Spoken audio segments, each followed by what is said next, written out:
That's not a comic book. Now that's a comic book. Welcome to this episode of Trade Talk. This week we're talking about Thor, God of Thunder, the God Butcher. This is volume 1 of Jason Aaron's Thor run. I remember reading a preview for this back when it was first coming out, the original story.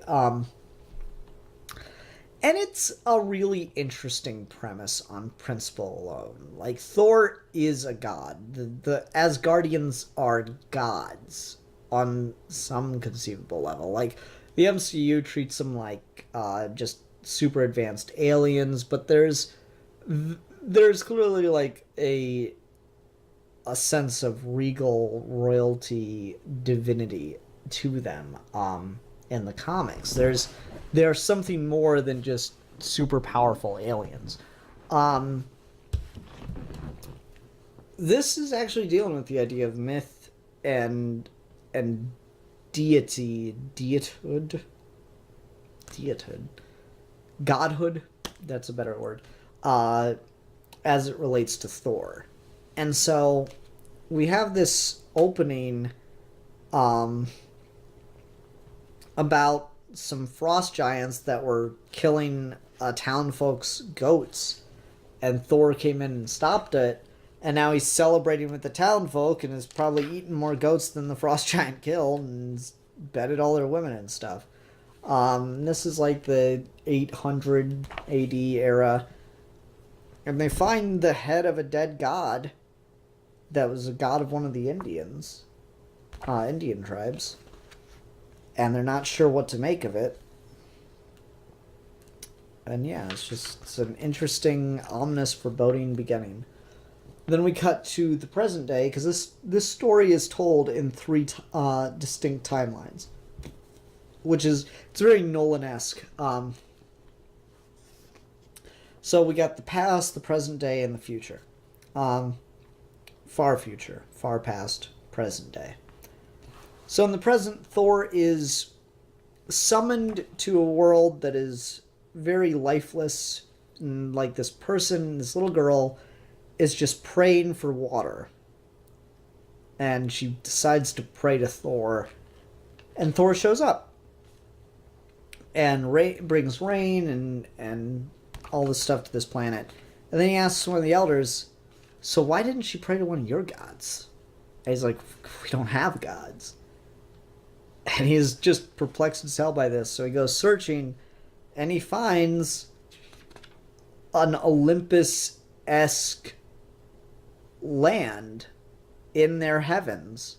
I guess, like, this is a weird thing. Like, I suppose deities can like, access areas that, like, humans or mortals wouldn't be able to, and that's just kind of a thing we're going with. We're not even really explaining it. Anyways, he finds this place that gods clearly dwell at, but it's abandoned, it's empty, and the only gods he finds have been butchered and killed. And as he's investigating this, he's attacked by some kind of left behind wraith, shadowy monster thing, guard dog as he calls it, and he has to defeat it.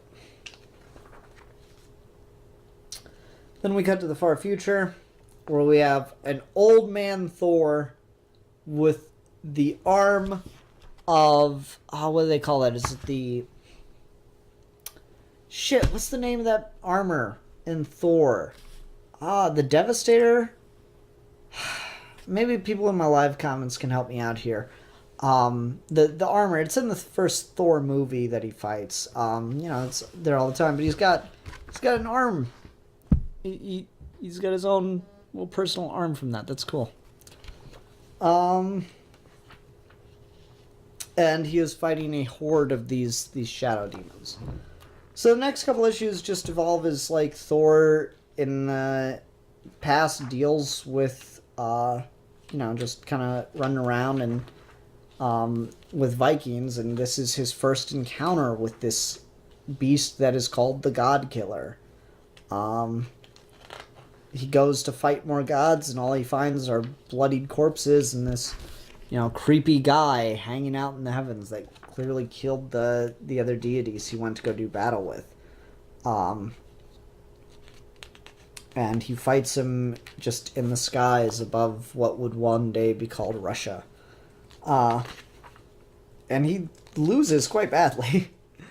As the God Butcher is about to strike his final blow, he asks Thor, "Tell me, what are you the god of?" And Thor says thunder, and lightning comes down and breaks the two of them apart, clearly injuring the God Butcher.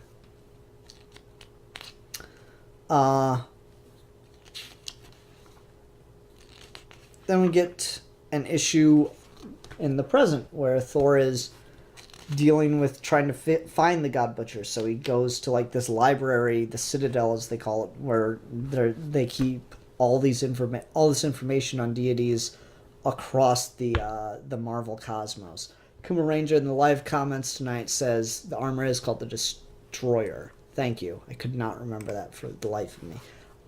Anyway, Thor goes around through the cosmos trying to find other deities that haven't been heard from for at least 100 years, and just finds a trail of dead bodies along the way. I really like this one. There's just this gigantic husk of a dead god, and like this moment is like, he's been dead for 5 years.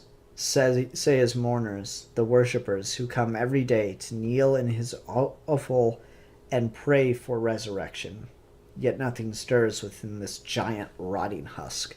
I like that idea of like what happens when like a deity dies and its people don't know what to do.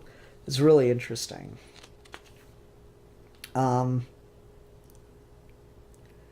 So anyway, Thor fights and fights and fights and fights and, searches for the God Butcher.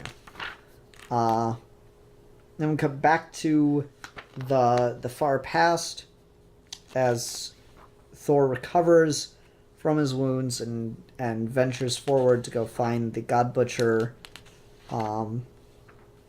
in a cave somewhere. And this is all intercut with stuff from the future and past as old man Thor fights a bunch of these guard dog things. And present Thor returns to that same cave and finds another deity hiding there that had a run-in with the God Butcher, because that's the last place that he would look for him. Next issue opens up with, more of a focus on future Thor, who we saw fall in battle, and we assume, okay, he's going to die and go to, like, Valhalla or whatever. But no, the guard dogs carry him away back to his throne room and sit him back down on his throne. He's like, no, this isn't... Wait, come back here, you wretched dogs. Come back here and kill me. So they won't even give old Thor the pleasure of dying in battle because of this rivalry that he's had with the God Butcher over these centuries. So he's like the last remaining god of Asgard, and they refuse to kill him. They're just beating him to within an inch of his life and then putting him back on his throne. Meanwhile, in the present, we get more information from this deity that had a run-in with the God Butcher. The deity the God Butcher cut the deity's eyelids off, so he had to watch him kill his entire pantheon. Unfortunate. Back to the past, deal with, Thor getting tortured by the God Butcher. Back to the present, the Citadel is being burnt down by the guard dogs. Back to the future as old Thor tries again to fight for Asgard. And then Thor figures out where the God Butcher has gone to, which is the Palace of Infinity, Chernux, whatever, where he is slaying gods of time.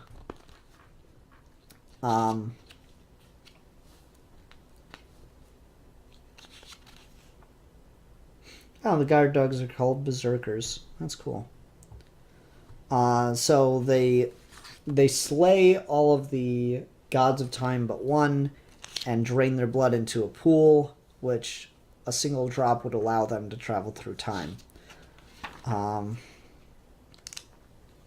he begins to ascend into the pool when Thor shows up. Oh wait, what happened? That's a weird transition. Anyways, he's trying to get in the pool. Oh no, he does get in the pool. Right. Sorry, the back and forth, the jumping around, time jumps makes it hard to remember the exact sequence. So anyways, God Butcher goes back in time to the very beginning of the universe and finds an ancient god and steals its friggin' heart, which is just epic. Also, I love the design of the God Butcher. He looks like a fucking evil Twi'lek. And it's just cool looking. He's got this it's like Voldemort like had a hate fuck with a Twi'lek. And that's what we got. Anyway. So he emerges with the heart of a god and has a real hate boner for Thor. And so when Thor confronts him in the palace, or the pantheon of the time gods, he, holds him down and says, "Oh, you'll be the last god I kill." As he walks into the pool again and journeys to the future. So Thor follows him in and journeys to the future as well, where he sees Odin, except not Odin, it's old Thor. And they fight together because he's 900 years late. And the God Butcher has already destroyed Asgard, and Thor is the last remaining god. And that's where it ends. And I don't like that that's where it ends. That's a disappointing ending for a volume like this. I feel like that's not the full story arc. One thing I want to make sure I complain about early on here, after I've summarized the whole story, is this really weird choice. The only thing I can think of is that it's a signature or something. I honestly don't know, but it annoyed the crap out of me. It took me out so much. Once I find it again. Because it felt like it was all over the place, but now I'm not noticing it as I flip through the book. Of course, because that always happens to me. Damn it, don't you hate that? Like, it felt like it was just in the most random places in the book, and that was driving me up the freaking... Oh, yeah, here we go. Just right at the beginning. A little red box with AR. You just flip through this just randomly throughout the book. A red box, AR. Is it supposed to be an artist's signature? Why is that there? Like, I'm used to artists signing their work, but when they do it, they usually hide it somewhere in the cover or don't make it super freaking obvious. And then if you're gonna sign your work in the middle of a comic, why? Why would you do, like, if you're gonna do it, at least, hide it somewhere. Don't make, like, it was a digital signature that he just throws in. That's weird. That is jarring. But anyway, yeah, I don't like that it ends there, like, with Thor in future Asgard, and, we don't get much of a resolution here. That just doesn't feel like a full story arc. It feels like, okay, now the fight. And it feels, I don't know what the next trade is going to be, but I don't know. Picked this up by request, and I did enjoy it. Though again, it feels like I just read the whole mystery for a reveal that, like, didn't quite, I didn't get the payoff for or I got the payoff for the reveal. I didn't get the catharsis, the lesson learned, the journey completed. I just saw the God Butcher destroy future Asgard. And now Thor needs to fight him with old Thor. I don't know. It's kind of a letdown of an ending, though it does make me want to read the second volume. Is someone comment for me that's read this if you have? Does anyone know? Does like the next volume actually conclude the God Butcher stories, or is this gonna be like a thing where it's volumes and volumes and volumes into the run before we get back to this, or get like a proper conclusion to this? Because that's disappointing.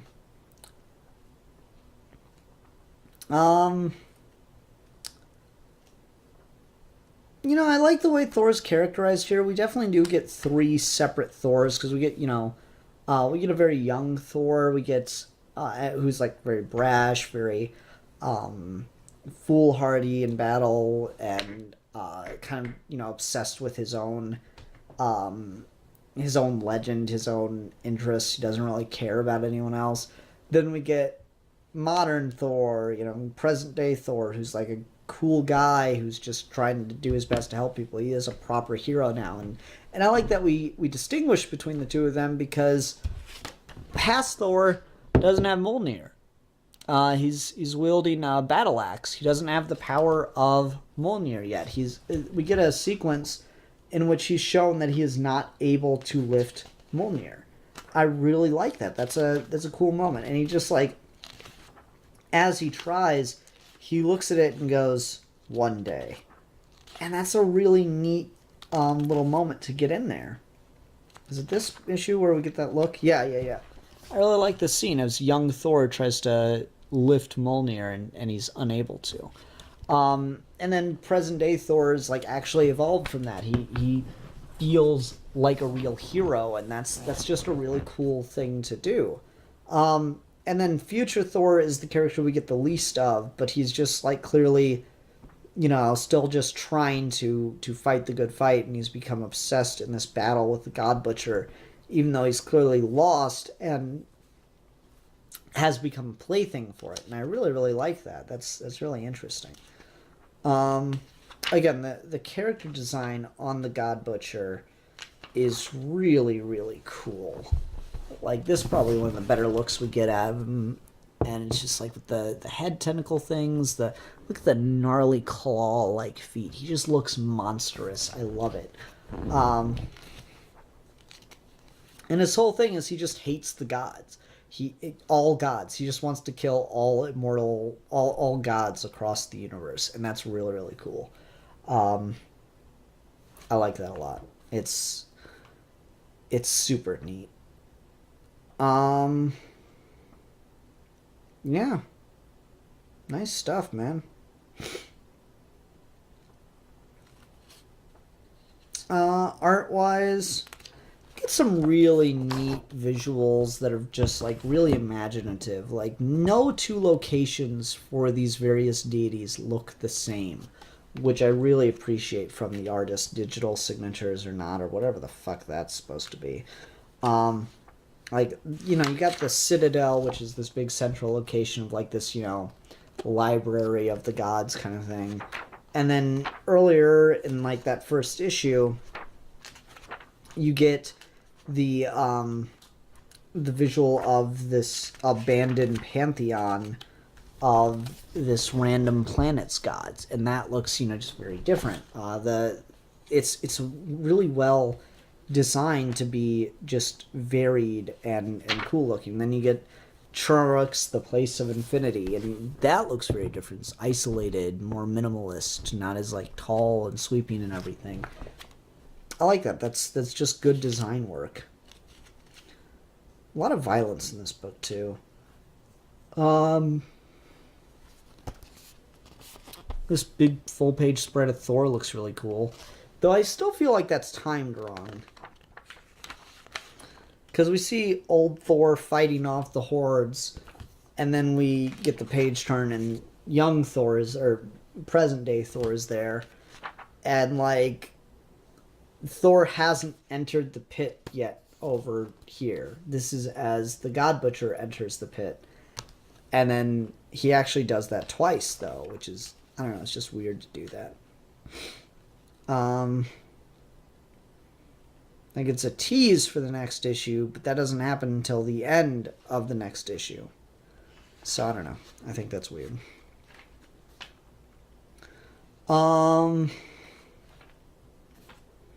Yeah.